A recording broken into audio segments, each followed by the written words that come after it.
Lions TV, we are sponsored by Regal Elevators and Lifts Consultants Limited, a company that is owned and operated by a Millwall fan, just like every single one of the sponsors that you can see on the screen right now. If you are going to do a bit of business in the chaos, the madness, bruv, that is 2020, then please keep it in the Millwall family by checking out all of our sponsors' website links in the description below. This is your post-match analysis for yesterday's 2-1 defeat against Swansea in rainy, wet, windy South Wales. Our first defeat of the season. I was expecting it. Let's start out by taking a look at the 11 that Gary Rowett picked to start the match. So it was an unchanged 11 and no surprises really from the team that drew 1-1 against Brentford last Saturday at the Den. It was Bart Bulkowski in goal. Three centre-backs of Alex Pearce, Sean Hutchinson and Jake Cooper. Scott Malone left wing back, Marlon Romeo right wing back, Ryan Leonard and Ryan Woods were the central midfield pairing with Jeb Wallace, Mason Bennett and Tom Bradshaw up front. Yeah, as I said, I was expecting that team to start. I expected him to keep faith with Bradshaw, which he did. I think I'm one of the few that wanted him to do that as well. And Bradshaw pops up with his first goal in 273 days. The last time he scored a goal was against Newport in January in the FA Cup, and now one has fallen. Hopefully there'll be like London buses and there'll be many more to follow from the Bradshaw. Let's talk about the game. Bit shit when it first half. It was a game of many different levels. The first half was so bad during the live stream. We just talk about who likes what biscuits really and stuff like that. That's how bad it was. There was no entertainment whatsoever, and I'm not digging our team out. I mean from both teams. There was some tippy-tappy football, knocking it around the back four, back three. But in the vital areas, no one had anything about them really. We defended well again, but we didn't have anything going forward in the first half. I don't remember either keeper having a save to make really of any note.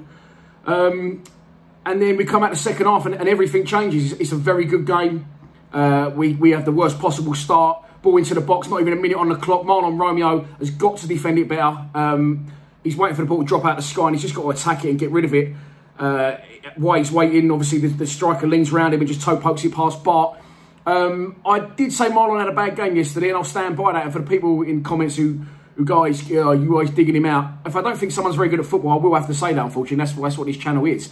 And if someone's had a bad game, it doesn't mean I'm hating on them. There's so many snowflakes about it in this day and age. It's football, it's nothing personal. If I don't think we've got a player that's that good, I'll say it. A lot of people think Marlon Romeo's the best right back in the league. I think you're fucking absolutely miles off, if I'm honest. Yes, he's exciting.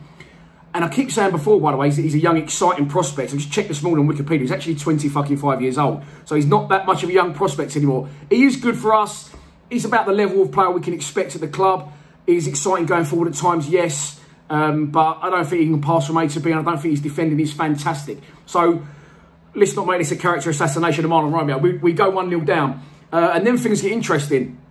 We come back into the game. We start getting on top. We start playing very, very well. We equalise through a mazy run from Sean Hutchinson. And as good as I think the back three are and have been over these past recent weeks and across the ball for a while, really, Hutchinson and Cooper are both playing centre-half, but actually none of them really play centre-half. They get so high up the pitch in this formation that we play with the three centre-halves. I really like it. It worries me at times when, especially when Cooper goes walkabout, but Hutchinson's further advanced from him and he gets involved in the play. And that's exactly what he does for the equaliser. He goes on a little mazy run through the middle. He slots in Tom Bradshaw. Tom Bradshaw gets into the area. Looked confident the way he took it. One touch out his feet takes him away from goal. It's a good strike. It's a good goal. I'm over the moon for him. He's back up and running. But if Bart Bulkowski lets that in, I'm asking serious fucking questions. It goes underneath the goalkeeper's body and it's 1-1. After that, we played for the next 15, 20 minutes as good as we had played all season, in my opinion.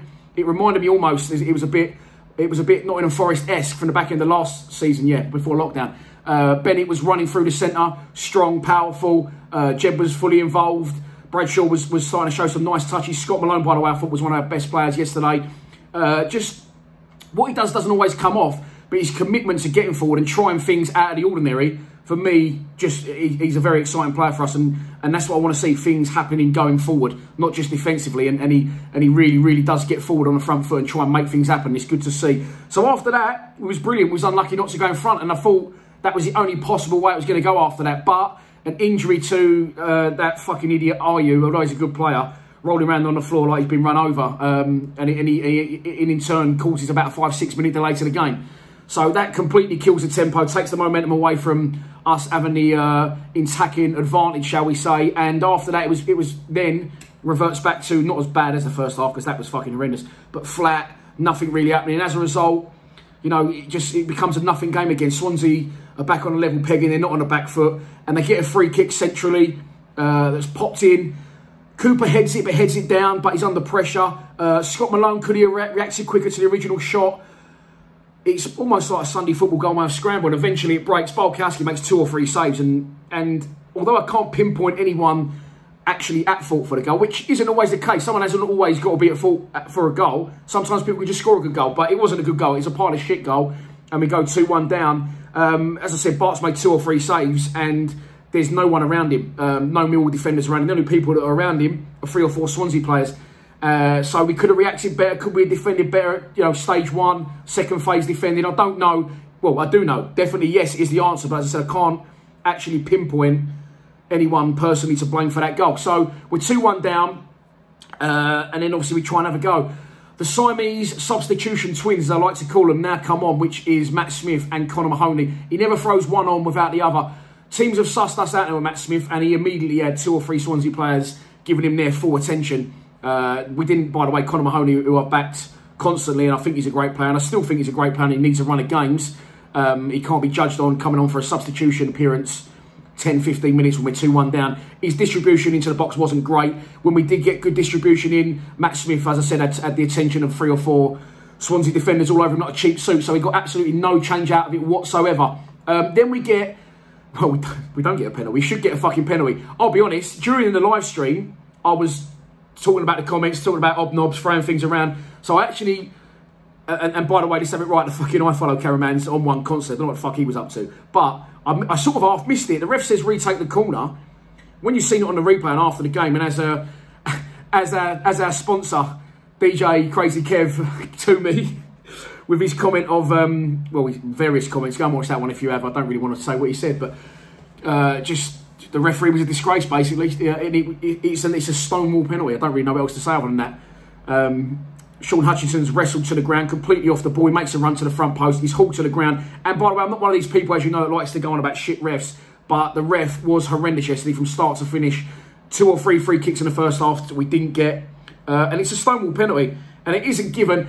And yes, we should have had a penalty, and yes, that would have given us the opportunity to equalise. But I am one of these that don't like to go on about it, because I still strongly believe that if we was anywhere near our best yesterday for a consistent period, we would have won the game. So we wasn't, and it's not a worry. Listen, football at the minute is not great across the board, and that is obviously, it's got to be down to no fans. Maybe the games ain't as boring as they seem. It's because no one's there, so we can't feed off the atmosphere of 1 being there or 2 watching it on iFollow with a crowd. And an excited commentator, I suppose. But it wasn't good yesterday. In patches, it was brilliant. But on the whole, we're very stop-start. And not only stop-start as a team, individuals within our team. I think we need someone to be, you know, consistent. I said Bennett is good in patches. Jed is good in patches. Mahoney is good in patches. We need those 3, if on the pitch and firing, to be consistent throughout a game for 90 minutes. And that goes for the team as well. I don't understand how we can be as bad as we was in the first 45 minutes, then the first 5 minutes of the second half, and then come on fire. They got to find that spark quicker. They got to find it more consistently, and that's a big problem. The midfield 2 for me was a big problem yesterday. Ryan Leonard, who I've starting to grow to love, growing to don't mind him being in the team, was terrible yesterday. I thought Ryan was absolutely non-existent in the game, and as I said before, and I say again, he'll be brilliant in a team that's a lot better than us. But the way he just stands on Alex Pearce's toes and just wants to distribute 3 and 4 yard balls. Collect 3 and 4 yard balls and then distribute it sideways and backwards like a crab. He's technically very, very good. It looks fucking brilliant on paper, but does it affect the game? Not always. But listen, for those thinking I'm hating on him, I'm not hating on him. Yes, he's a very good player and I'm glad he's at the club, but he didn't play very well yesterday, in my opinion. So that's what I'm going to fucking give you, as it's my channel. You don't like it, start your own fucking channel. But anyway, breathe. Okay. Who else? Marlon Romeo, I didn't think played well. I say who did play well, not who didn't. Bradshaw, of course, said his first goal for 273 days. Thought he had a good game. Scott Malone thought he had a good game. The back 3 central defenders, although 2 sloppy goals, good game. Alex Pearce again in particular. And Bart Barkowski really troubled. It was a game that I felt we should have got something out of. We didn't. I'm not panicking. Yes, it's early in the season. But there's 2 ways of looking at it. Yes, that's our first defeat of the season, but let's not forget we've only won 1 game, and that was against Rotherham, who are pretty shit, if I'm honest. So 4 games, 1 win. So it's different ways of looking at it. It's early in the season. Let's not take too much attention to the league table at the minute. But yeah, as you know by now, you would have seen it. We lost the game by 2 goals to 1. First defeat on the board. Again, look, it isn't always exciting. I'm not slagging us off. It isn't always exciting to watch. But we are a very difficult team to beat in this division. And my mate rang me this morning and he said, oh, we disagreed on yesterday's game because I've watched a full-time reaction. I disagree. I thought we did well. So maybe I come across saying we didn't do well. Maybe I do pinpoint the lows more than I do the highs. We're a difficult team to beat in this division. We're an established side in this division. I understand that fully. We never go to teams and get hammered. Very, very rarely. Can't remember the last hammering we took. Probably Peterborough away 2 or 3 years ago on a Tuesday night. I was there. That was horrendous. 5-1 that night. We very rarely lose the games by a large margin. We're difficult to beat. We're difficult to break down. It's just at the minute a severe lack of excitement. And I know you can't have it all, and I know you can't play well every week, but that 20-minute period we had there in the second half will be equalised. That was very good. And if we can get closer to that for longer periods, I'll be one happy man. So that's your lot for this post-match analysis. Dave Mitchell, Lions Lounge Lockdown, episode 28 will be out, has gone out in cahoots with this video, so check that one out. Obviously, there's an international break now, so no game for 2 weeks. I'll be floating about, bouncing around, doing live streams and trying to pump out as many Lions Lounge Lockdown videos as possible. Enjoy the rest of your Sunday. See you soon. Please subscribe to Lions TV. Come on, you Lions.